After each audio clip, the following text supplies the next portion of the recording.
Ici Yannick H et bienvenue dans Histoire, faits et nouvelles de Magic the Gathering. Et cette semaine, on va vous parler bien sûr de quelques faits, mais on va vous parler aussi de quelques nouvelles, alors qui sont assez récentes concernant le jeu et les conventions. Alors la convention qui est bien sûr dirigée par Wizards of the Coast, on va parler de MagicCon. Mais avant de parler de MagicCon, laissez-moi vous parler, bien sûr, des paquets cadeaux gagnants. Alors, sur la page Facebook de Piger, c'est gagné. Il y en a 100, ben plus maintenant. Il y en a déjà 6-7 de parties. Alors, il y a 100 paquets cadeaux de 20$ chacun. Vous pouvez, bien sûr, vous les procurer et vous êtes garanti d'avoir 20$ de bonnes cartes dans chaque paquet.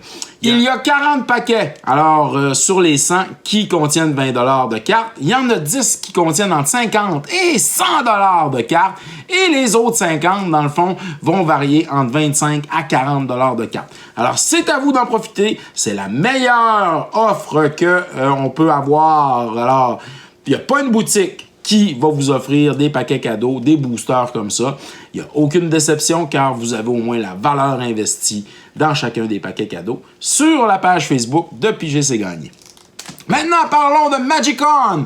Alors, MagicCon, c'est la convention pour tous les joueurs de Magic the Gathering. Et le premier MagicCon de l'année, car il va en avoir 3, se déroule à Las Vegas, alors au mois de mai. Alors, la première fin de semaine du mois de mai, vous allez pouvoir aller au MagicCon du 1, 2 et 3 mai 2026 et c'est à Las Vegas, comme je l'ai dit. Alors, pour ceux et celles qui vont acheter leur forfait, alors soit de journée ou du week-end, car il y en a plusieurs, vous pouvez bien sûr vous procurer à ce moment-là alors une Wayfarer Bubble avec un art alterné de la carte. On va vous la présenter bien sûr juste là. Et vous pouvez bien sûr amener vos jeunes, moins jeunes. Il va y avoir des artistes. Vous allez pouvoir faire signer des cartes. Vous allez pouvoir jouer aussi, bien sûr. Il va y avoir des coins pour jouer à tous les formats de jeu de Magic the Gathering. Et bien entendu, il y a toutes sortes de d'événements. Entre autres, il y a une soirée des commandants, pas notre soirée des commandants à nous, mais il y a un Games Night, alors qui vont être là durant l'événement. Et bien sûr, toutes sortes de d'artistes et que le professeur va être là aussi. Alors, très intéressant.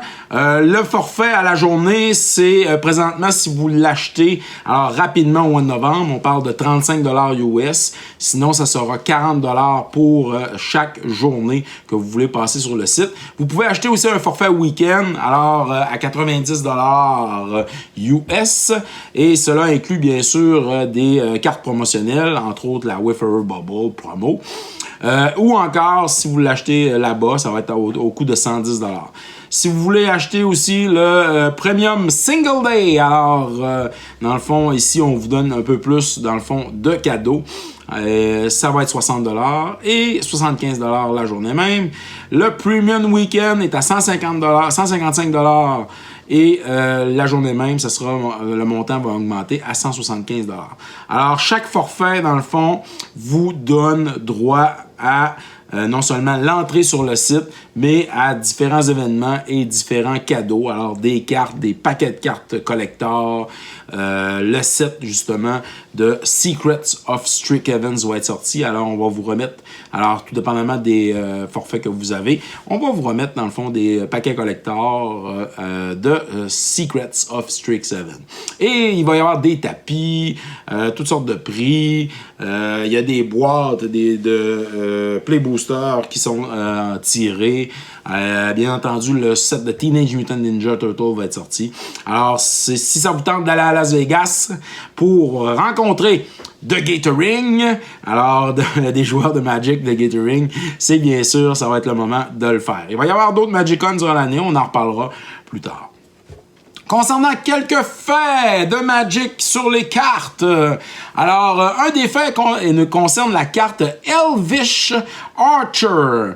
Lorsqu'elle a été créée la première fois dans le set Alpha, la carte de Elvish Archer était une de power, 2 de toughness, first strike dans le set alpha.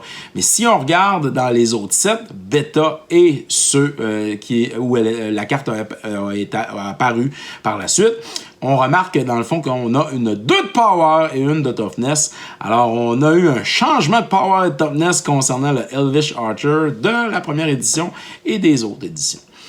Deuxième fait, on va parler de la carte Plateau. Alors, quand on regarde les illustrations de la carte Plateau du set Unlimited versus le set Revise, on s'aperçoit que l'illustration a changé. Pourquoi cela? C'est pas parce que l'artiste, dans le fond, n'aimait pas, dans le fond, l'illustration de le set Unlimited. C'est seulement parce que chez Wizard of the Coast, les données, alors concernant l'illustration Plateau, ont été corrompues. Alors, et l'ordinateur, dans le fond, de Wizard of the Coast en a subi des conséquences. Et c'est pour ça qu'on n'a pas été capable de retrouver l'illustration du set Unlimited. Et c'est pour cette raison qu'on a refait l'illustration de la carte Plateau. Alors, dans le set Revise. Un troisième fait.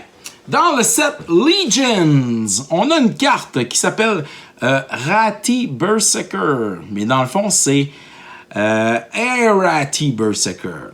C'est intéressant car la carte, dans le fond, le nom de la carte, comme on peut voir, alors c'est bien sûr une erreur, car on retrouve bien dans le flavor text, le savoureux texte, alors en bas, le nom Rati Berserker dans le flavor text, alors que sur la carte elle-même, la carte, il y a eu une mauvaise impression et on a seulement le Rati Berserker qui est écrit sur la carte.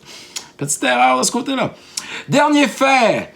C'est bien sûr concernant les savoureux textes, flavor text. Quelle est la première carte qui a eu un savoureux texte? Alors, c'est bien sûr le Heirloom Minotaur. Alors, on parle ici de la carte Heirloom Minotaur. Pourquoi qu'elle a eu pourquoi c'est la première carte, dans le fond, à avoir un flavor text, un savoureux texte? C'est parce que on trouvait, dans le fond, qu'il y avait trop d'espace, dans le fond, sur la carte. Et on a voulu remplir l'espace en écrivant justement un savoureux texte dans le bas de la carte. C'était nos histoires, faits et nouvelles de Magic the Gathering. Ici Yannick H. J'espère que vous allez consulter nos autres capsules sur la chaîne YouTube PGC Gagné. N'oubliez pas d'aller vous procurer aussi un paquet cadeau gagnant sur la page Facebook de PGC Gagné. Ainsi, vous allez bien sûr encourager la continuité de notre chaîne. Ici Yannick H. Bonne semaine tout le monde!